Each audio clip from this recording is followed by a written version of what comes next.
How to connect the Smart Bird Feeder with HiBird's app.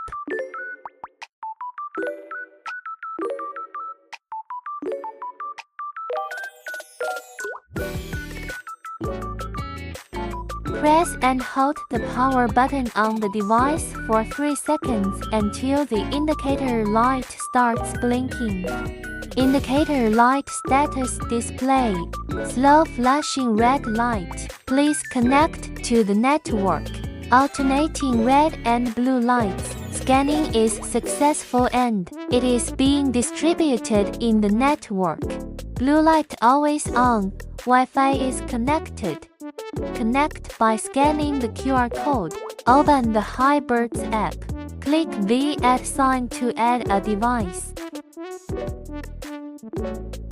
Make sure your phone is connected to 2.4 GHz network and enter Wi-Fi information. Aim the QR code on your phone at the camera and scan it. Wait for the device to connect successfully.